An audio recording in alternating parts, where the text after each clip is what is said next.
Thank you, Wayne. Thank you, everybody, again for coming to one of these workshops on a Wednesday evening. I always honor when people take out time from their schedule. You've probably heard me say that before. I do tend to repeat myself, but I really do honor when people take time to hopefully learn or glean something new. And I certainly hope this presentation is helpful today. As Wayne said, this is about 4 hours of content that I'm going to try and share in 45 minutes. So I'm going to start with the caveat that I'm lightly touching on a number of subjects. So you might have more questions. Certainly at the end, we can ask those. So please keep that in mind if it's like, oh, she's kind of briefly talking about this. There's so much more. I am very aware of that. But hopefully this information is still helpful.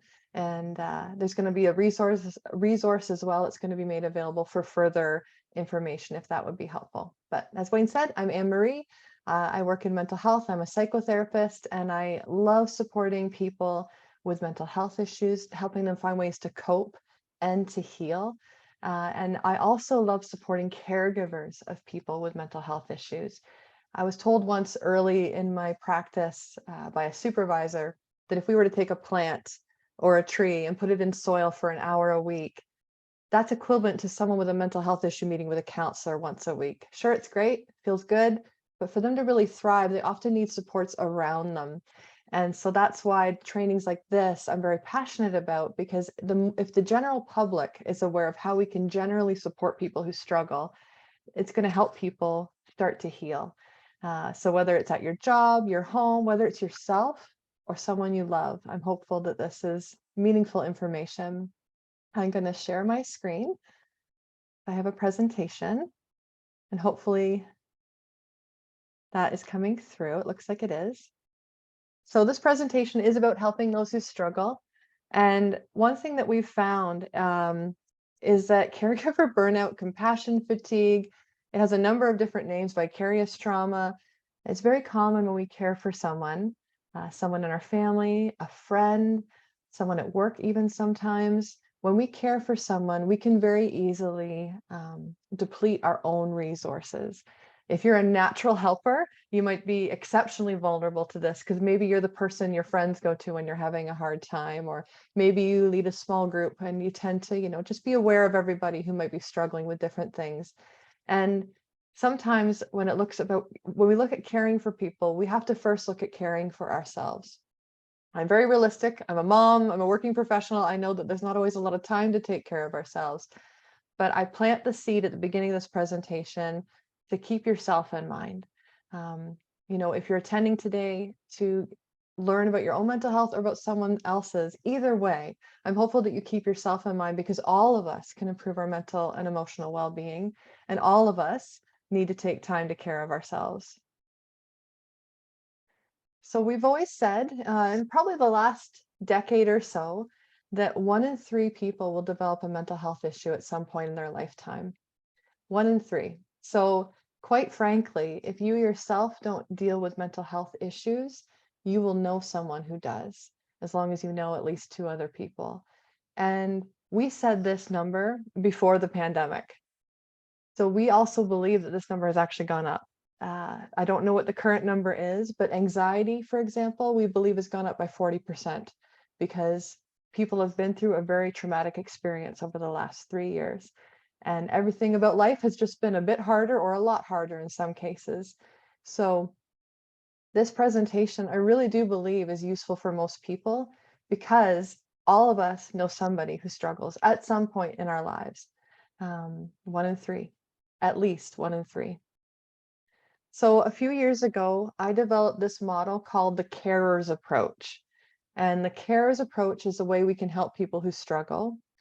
And it's an acronym for being conscious, active listening, readiness for change, empathy, resources, and spiritual support. And this presentation, I'm going to go into each one of these and explain what it is, why it's useful. And please don't worry about taking copious notes.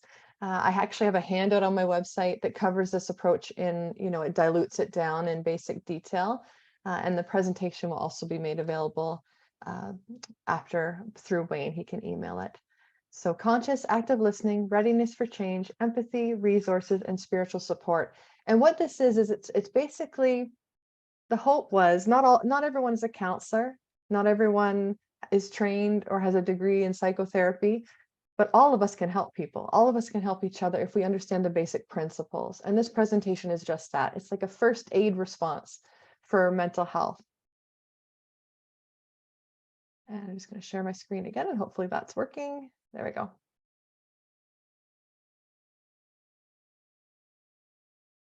There we go. So the first letter in the acronym of CARES is conscious. And what I mean by that is to be conscious, be aware, be present.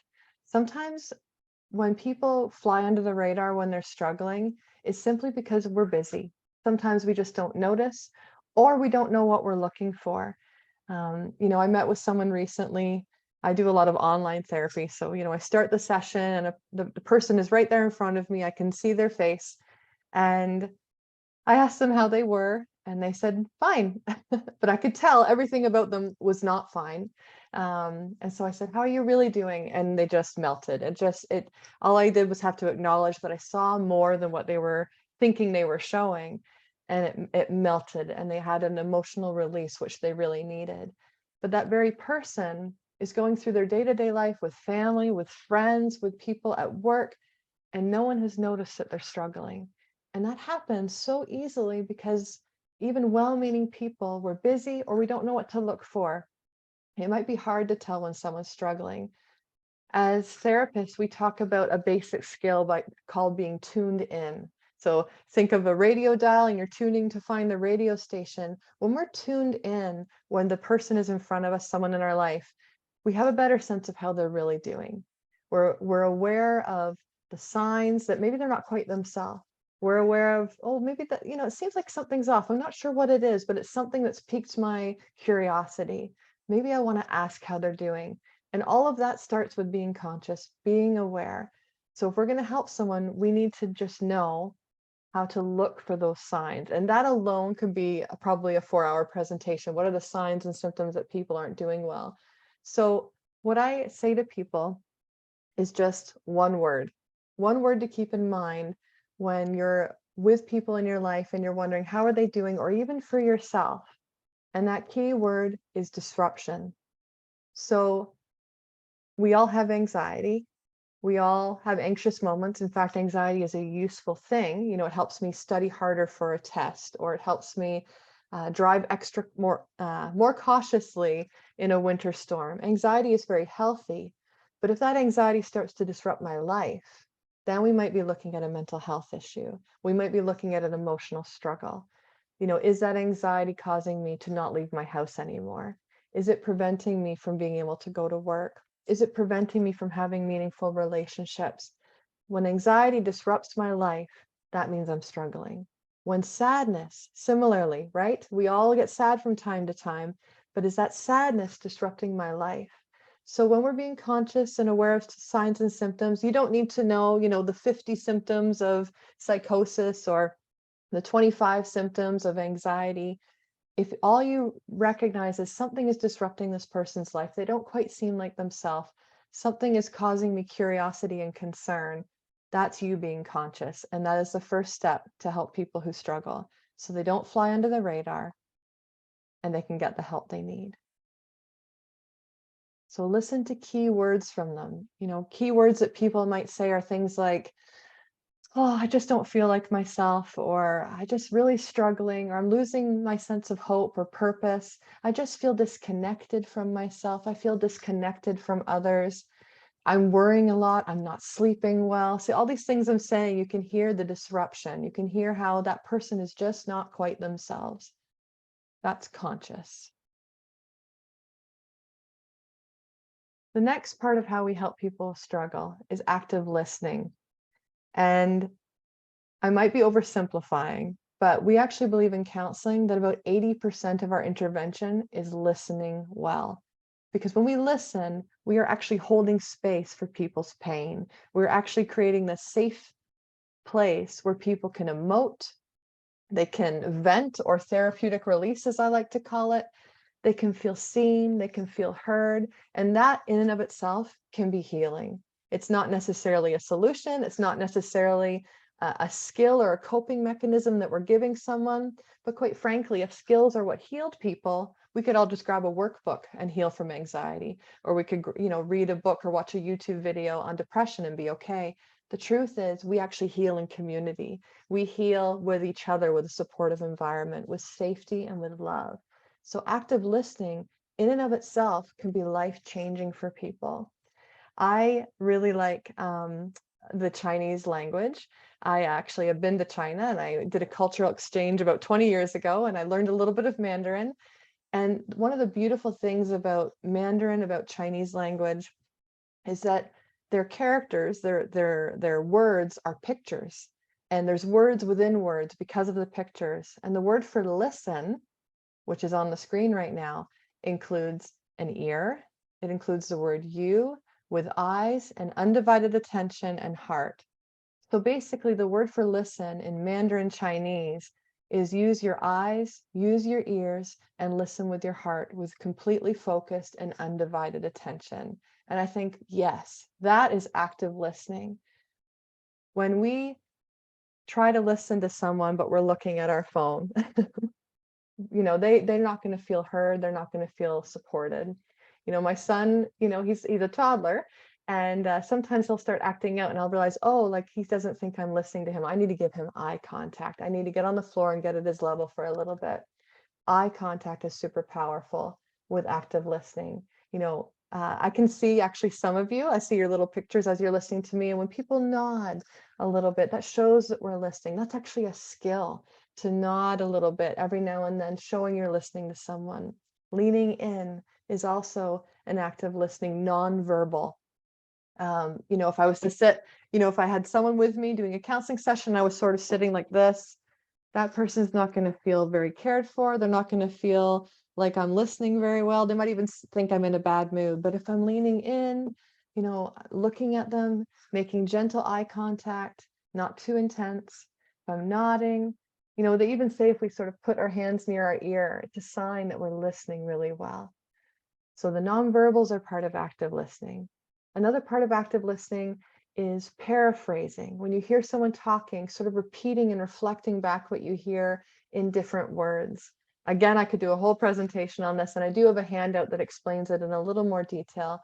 But if someone says, I feel like I'm struggling in my marriage and I just don't know where to turn, and my husband, he's just broken my trust. So if I'm hearing that from someone, and I say back to them, wow, it sounds like you're having a very hard time, that your husband has broken trust and you don't really know what to do next.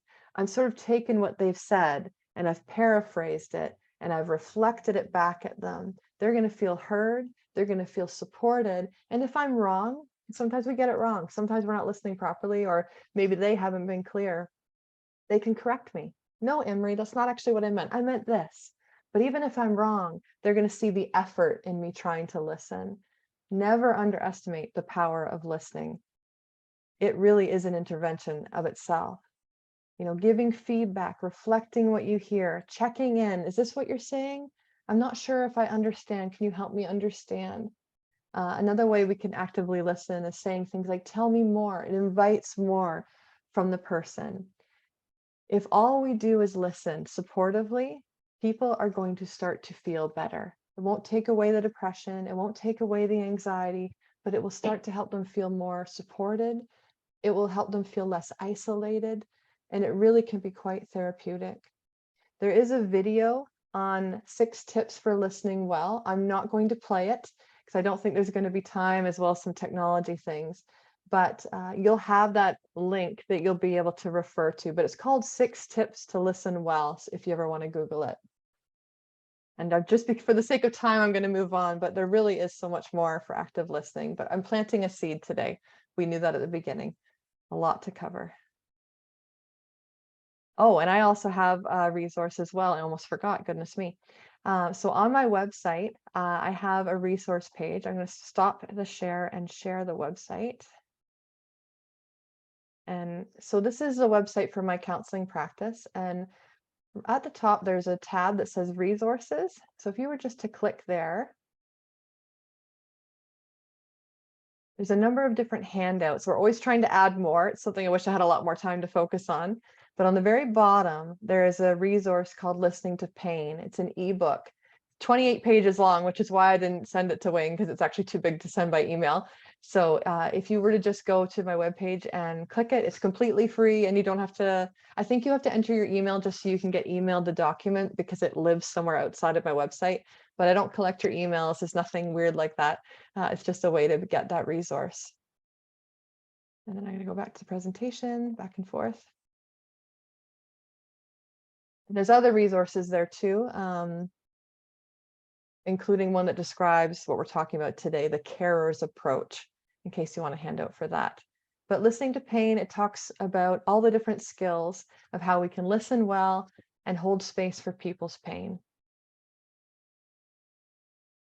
Another part of the carer's approach of how we can help people who struggle, including ourselves, is being aware of the stage of change.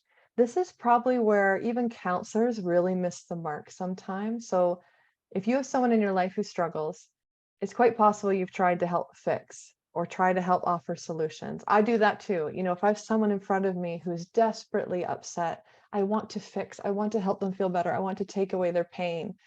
The problem is when we look at change in our lives, when we look at thinking differently, or in the case of addictions, if we want to look at abstaining from things that we might be addicted to, whatever it is that we might be looking at changing, learning coping skills, you know, changing healthy lifestyle, diet, exercise, you name it, all of us land on a different stage of change.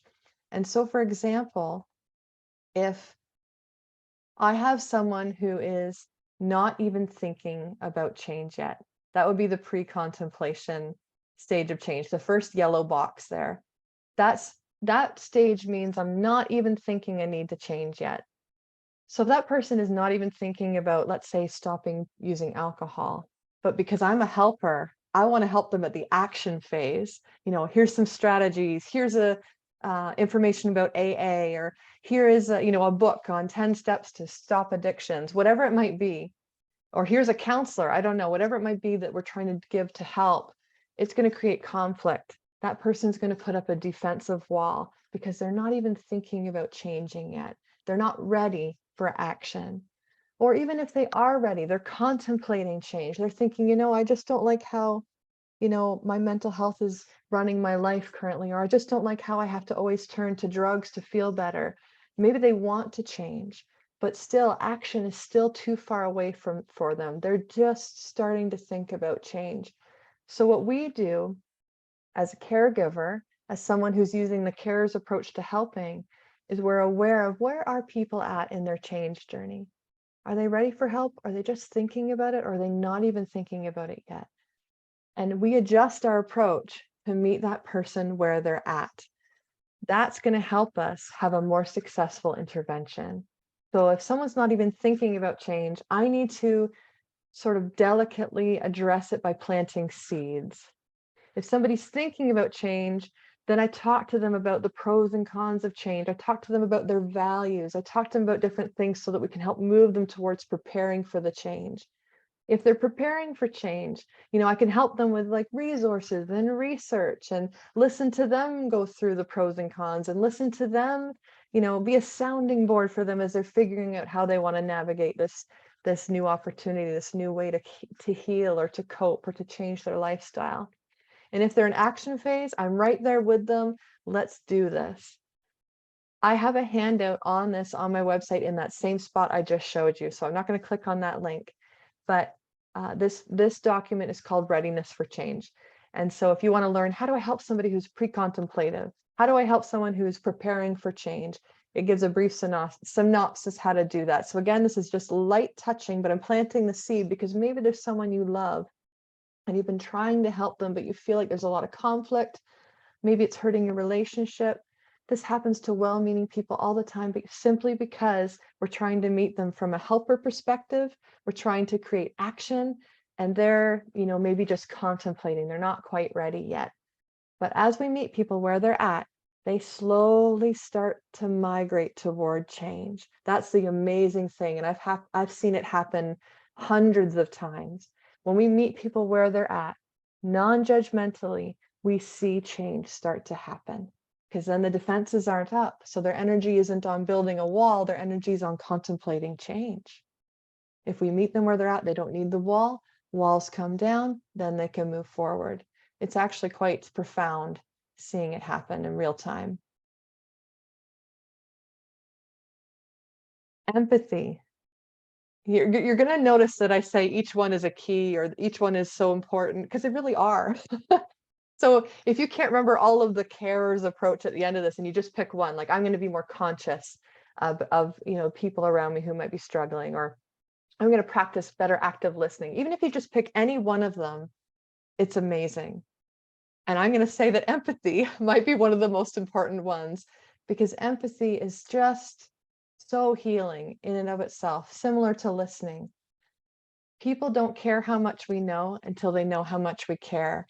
And again, I train other therapists. We miss the mark on this because we have, maybe we have knowledge or we have skills or we've worked with someone with the same situation. So we think we have the answer.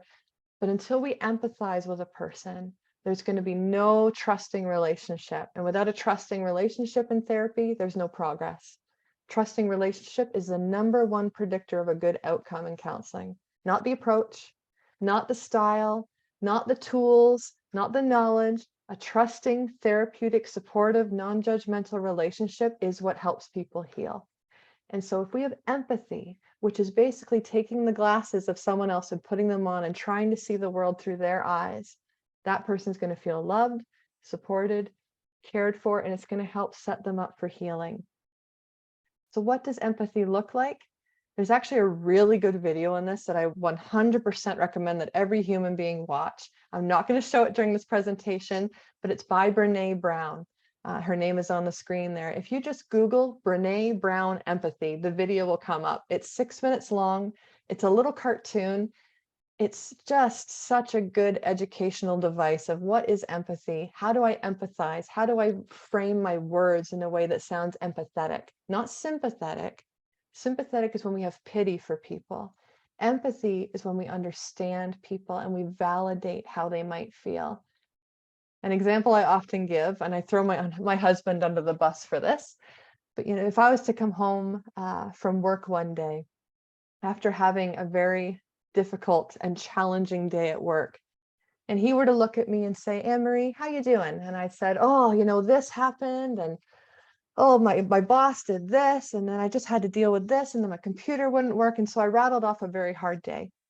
And if he were to look at me and say, "Okay, well, I think you just need to be more positive." Ugh, how am I going to feel?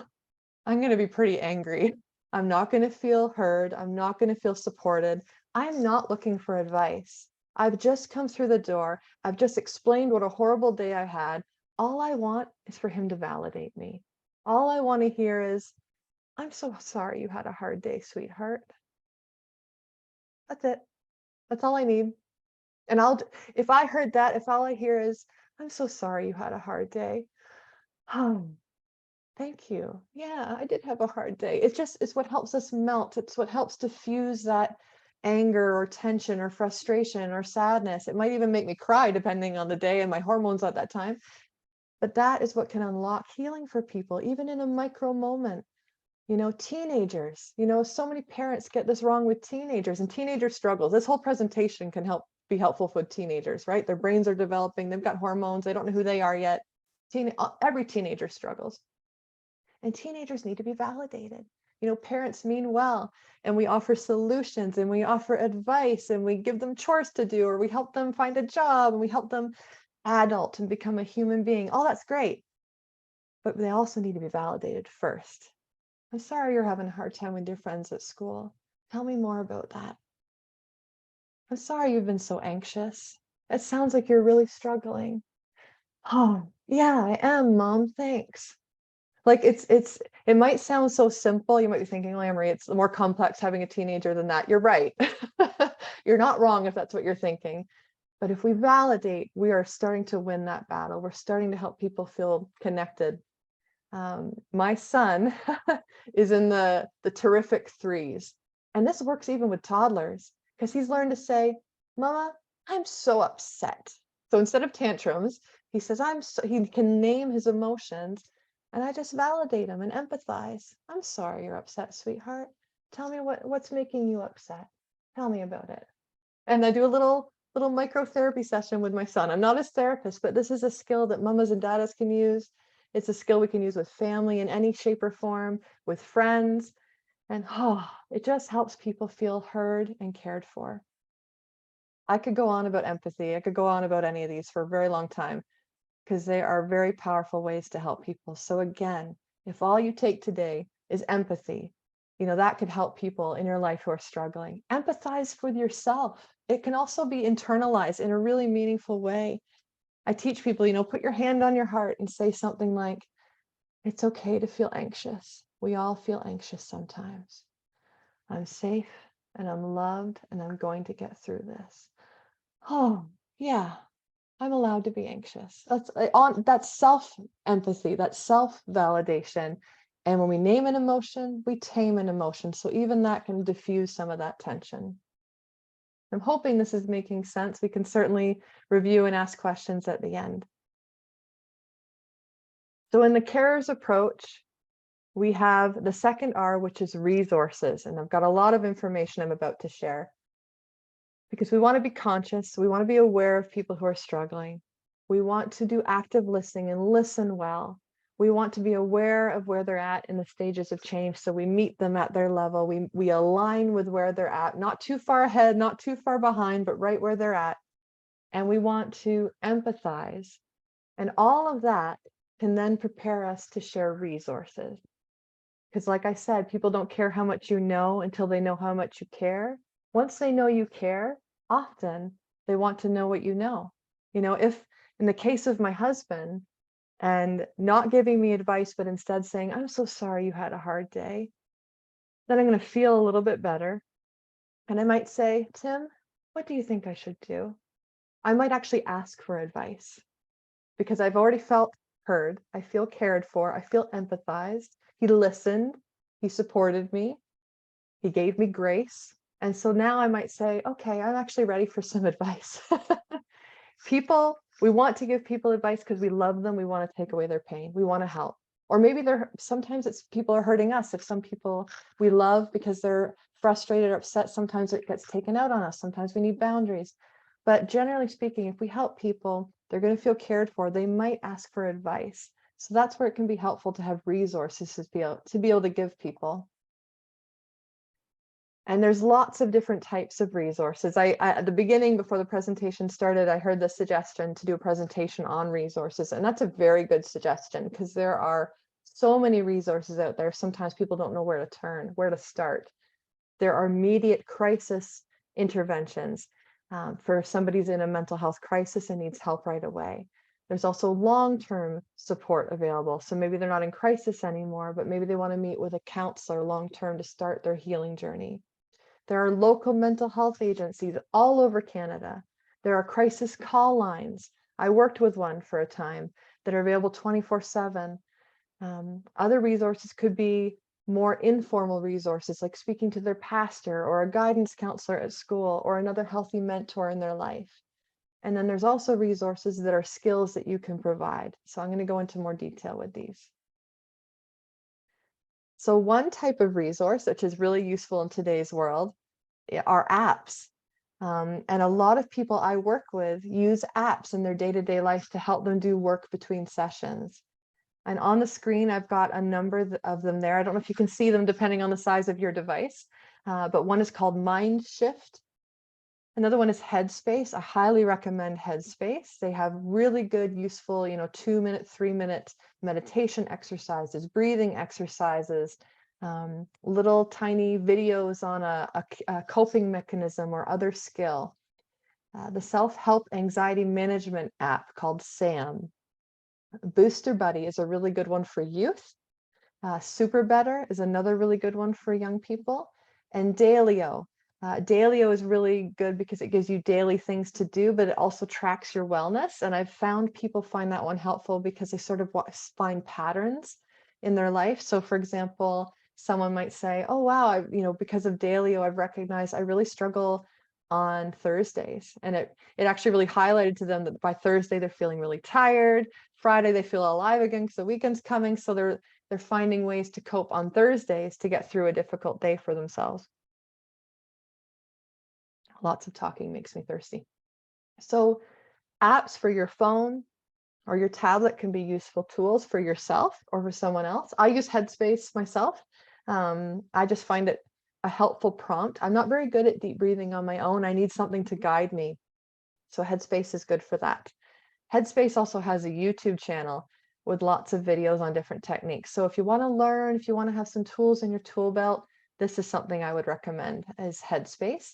And it's also something you could recommend as a resource to people that you might be helping if they're in that action phase of change. Bounce Back is another resource. It's completely free. It's online. It's something that started, gosh, about 10 years ago, I think, in Ontario, about 15 years ago in BC. I'm not sure if it's in every province, but it's at least in BC and in Ontario. And it helps anyone age 15 years and older with mild to moderate depression and anxiety. So what that means is somebody who doesn't need to basically be hospitalized because they're struggling so much, but somebody who's functioning with depression or anxiety, this might be a good fit for them. It's very evidence-based with cognitive behavioral therapy, meaning that's a type of approach that's understood to help people generally because it's been very well researched. And there's telephone sessions, there are videos, there are workbooks, you can meet with a coach, and the website is bouncebackontario.ca. So this is one free resource available. I'm going to name some more because not every resource is right for every person. I like people to have a toolkit of things they can choose to find the best fit for themselves or for the person that they're caring for. Another resource is 211 Ontario. It's not a resource in terms of mental health in and of itself, but it's a resource to find services. So there's a website, 211ontario.ca, or you can dial 211 to speak to Service Ontario. And what that could look like is you could call them or go online and say, you know, I live in the Waterloo region. What are the resources available in this area for somebody who's struggling with addictions? What are the resources in this area for somebody who's just had a baby and doesn't have access to a lot of baby products? What are the resources for somebody having a mental health crisis? So they can really guide you to appropriate resources. I use them because I don't know all the resources all over Ontario and I have people that live everywhere. So I could call 211 to find out, okay, where are the resources for the person I'm supporting over here versus over here? It's a very helpful tool. Similarly, Connex Ontario does the same thing, but just with mental health addictions and gambling, which is also an addiction. So this one is specific for mental health and addiction, whereas 211 is all types of government-funded services, housing, pregnancy, healthcare. This one is mental health and addictions. But you can call Connex, you can go on their website, connexontario.ca, and ask, what are the mental health resources near me for an adult age 18 and up? Or what are the mental health resources for a child? What are the senior mental health resources? Because they might be different. So just another resource to find resources. And I can't tell you how many times people have said to me, when I worked in public mental health, they would say to me, Anne-Marie, I wish I knew about you then. You know, maybe they've been struggling with mental health for 10 years. And because they didn't know the resource existed, they didn't seek help. So being aware of resources that exist near you or near the person you love could be very helpful.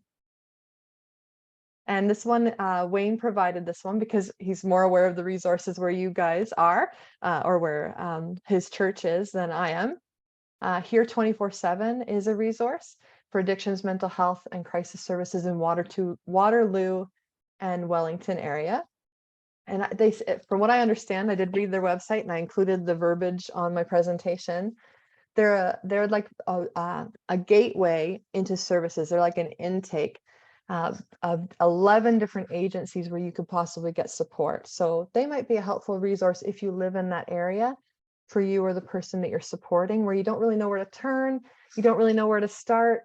Starting at 24/7 might be that gateway. And what they would probably do is meet with you, do an assessment where they would learn more information and then say, okay, we think you need this service over here. This might be a good fit. So that can be really helpful because quite frankly, you know, a lot of us don't know where to start. Similarly, for physical health issues, right? If we're having problems with our stomach, do I go to my doctor? Do I go to the ER? Do I go to a specialist? Sometimes it's helpful to meet with someone who understands the healthcare system so I know where to go. Similarly with the mental health care system, so we know where to go. Other local resources in the area of where Wayne is and his church. I realize there's people on this call that might live all over North America, but Corizon, I'm not sure if I'm saying that right, Family and Community Services, they have walk-in hours. So walk-in hours are when you don't have to wait on a wait list. You can just walk in between 12 and 6, and then there's a number there that you can call. And similarly, KW Counseling Center, I think these two might be merging, but for now they seem to be separate. Also has walk-in counseling services Thursdays from 2, well, it's supposed to say 2 to 6 p.m. That's a glitch. And they also have a phone number. And it looks like they might be working together. One is offering services on Tuesdays, one is offering it on Thursdays, which is a nice way to bridge people through the week. And then if you're interested in Christian counseling services, because a lot of people have an interest in that particularly, By Peaceful Waters is another resource. And the information is on the screen, including their website. And then there's other resources we can provide. So we've talked about formal resources, which are ones that the government pays for often, or private counseling is another formal resource. We've talked about using apps or technology, YouTube. We've talked about meeting with a counselor. There's also resources you can give in terms of skills. So I'm going to cover a few basic general skills that might be helpful for people who struggle. If you've seen me speak, you've probably seen some of these before, because these are some of the ones I find the most generally helpful. Now, if somebody has a particular type of mental health issue, there might be another skill that's helpful, but all these ones that I'm about to show can help no matter what type of mental health issue someone is struggling with. That's why I tend to share those ones. So they will be containment, breathing, emotional processing, grounding, and bilateral stimulation. So containment, this is one of my favorite ones that I share with people because people always tell me it's helpful. And I share it with my friends too. I don't just share it with people that I support. I find every person tends to benefit from this skill. So what you do is if you were to take your right hand and place it under your left armpit by your heart, and take your left hand and put it on your right bicep. So I've got my left hand by my heart, my right hand by my heart, my left hand on my right bicep, and squeeze. When I do this, I automatically take a deep breath. The reason why is this simple hug is actually activating my vagus nerve in my body, my body's parasympathetic nervous system. Those are some big words if you're not a doctor, and I'm not a doctor. I had to learn all these words, but basically it's your body's parachute, the peace response. It calms us down, it slows us down, and it helps get us out of a stress response into peace. It does a number of things. It's grounding because you're using your physical sense of touch, and grounding often involves the senses. It's self-soothing because touch, generally speaking, can be very soothing. Babies thrive when they're touched and they're cuddled. And we could be 99 years old and still thrive by being touched and being cuddled in a safe way. So this is the way to safely soothe yourself. Hugs also release a chemical called oxytocin. It's the love or cuddle hormone. It's the same hormone that's released when a woman has a baby. And so this can be a very helpful way to just feel safe and loved. It's also just therapeutic because it's activating your breathing a little bit, it's grounding, it's soothing, and it's called containment because what it does is it sort of contains, instead of feeling all out there and out of control, I've just contained myself. I brought myself back to this present moment. So this can be a very helpful skill for people with a lot of anxiety because it contains and it brings them back down to a more resting state. It can be helpful for depression because it soothes and helps them feel compassion for themselves, and it gives them that little boost of oxytocin. It can be helpful for somebody just having a rough day. I just want to decompress for a second. You can do this and pray. You can do this and listen to music. You can do it in a meeting, and no one really needs to, it just looks like you're cold. No one needs to know what you're doing. When people are processing emotions, having a good cry or venting, I'll often say, give yourself a hug while you do it. It helps you connect with your emotions when you do something like that. So that is a skill, and it can help everybody. If people are triggered by touch, just encourage them to be fairly gentle, take it slow, and maybe this wouldn't be the first skill that you would share with them. But generally speaking, people find it very helpful. So breathing, it's another one. You've probably heard it before. Someone was even mentioning breath work earlier. Breathing is your superpower.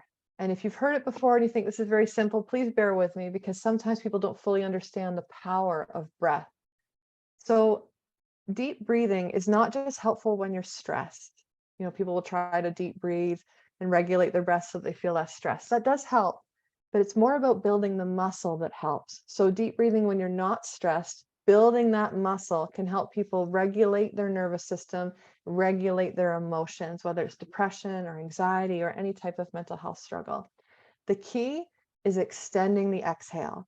So some people say, oh, I do 4-4-4 breathing or 7-8-4 breathing. There's different types of breathing, different numbers. I actually don't like any of them. It makes me focus too much and I don't like it. As long as your exhale is slightly longer than your inhale, you're going to be activating your vagus nerve. And that's what we want. We want to activate our peace muscle in our body. We want to build it like a muscle, and you can do that through deep breathing. I'm flying through this because I am aware of time. Some people do need a little bit of a prompt to help with their deep breathing, like breathing in and out, and you can sort of trace your hand up and down. Breathe in, breathe out. So some people find that helpful. Some people draw a box in the air when they're breathing. So breathe in and then breathe out, slower than what I'm doing. Breathe in and breathe out. And that can be a helpful distraction for people if they're very anxious. Or you can close your eyes and meditate, focus on your breath. You could use an app like Headspace or Mindshift or a YouTube video to guide you through a deep breathing exercise. So breathing is a resource, it's a skill. Another resource is emotional processing. People don't know how to process their emotions. They have lots of them, but they tend to need to cope with them with either a substance, or they cope with them through a behavior like working themselves into the ground, or they cope with them by isolating and turning off the world. If we can learn to process our emotions in a healthy way, a lot of us would have better mental health. So a simple way to process emotions is to recognize, respond, and reset. So recognize is just recognizing, wow, I'm feeling really anxious right now. That's actually a skill, because some people don't really notice that they're angry or upset or lonely or tired or whatever it might be. So just recognize, wow, I'm really anxious today. I feel really on edge. I feel really irritable. Recognize your emotion, because when you name an emotion, you tame an emotion. So just recognizing it starts to help. Respond. If we feel anxious, what do I need right now? Well, I need to let myself ride my anxiety like a wave, or I need to do some deep breathing and sit with the anxious feelings for a little bit, or I need to do the self-hug and just sort of rock myself to some music while I'm feeling anxious or sad or whatever it is. Respond. Allow yourself to feel the emotion in a safe way. And by doing this, the containment skill I gave you, that helps people tolerate difficult emotions. Because if we feel, we can heal. So if people feel their anxiety, if they allow themselves to sit with it, they can often get to the pain that's underneath it. So this is a distress tolerance skill. It builds our capacity to navigate emotions just by responding and allowing ourselves to feel what we need to feel. So we recognize, we respond, and then we reset. Maybe when I was sitting with my anxiety, I started to cry. That would be responding. That would be emoting and allowing myself to feel what I need to. But then afterwards, maybe I'm tired. Maybe I'm feeling a little triggered. So then we need to reset. We need to do something that's distracting and healthy. Maybe we need to go for a walk. Maybe we need to have a nap. Maybe we need to go into a meeting. And so we have to sort of get our mind refocused. Whatever it is, something that resets us after experiencing an emotion. I describe it like a pendulum. So over here, we've recognized anxiety or sadness or whatever it is, frustration, anger, you name it. We've recognized it. Then we swing into the emotion and respond to the emotion. We allow it a voice. We allow ourselves to feel it. We tolerate a little bit of it. We offer ourselves kindness and the ability to feel it. And then we come out by resetting. We reset by healthy distraction, by doing something gentle and kind, or sometimes even fun. We can offer ourselves reassurance.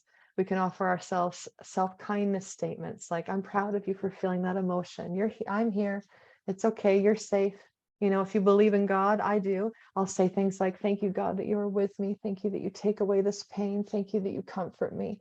I reassure myself with God's promises or his love. So reset can also include reassurance and safety and love. And you swing into the emotion and you come back out. You can do this in 2 minutes, like a little micro moment of therapy for yourself. You can do this in an hour. It doesn't really matter as long as you ensure that you're doing it safely and that you come out the other side with a healthy distraction and reassurance. So again, I'm fire hosing this information, but hopefully this is helpful. We are almost done. I have, if anyone's interested, I have a handout on this. It's further detail on how to process emotions.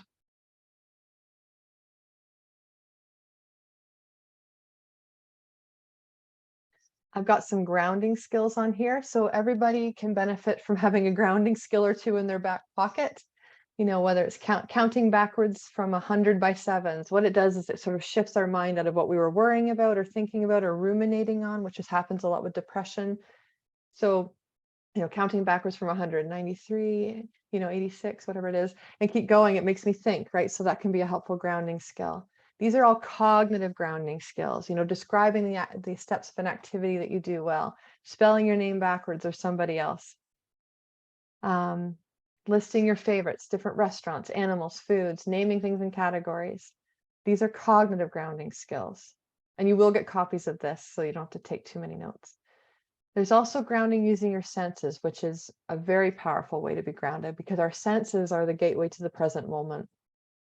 So if I'm in my head and I'm worried or I'm anxious or I'm sad, by doing a grounding exercise using my senses, I bring myself sort of out of my head back into my body, and that can help us reorient and feel a little bit better.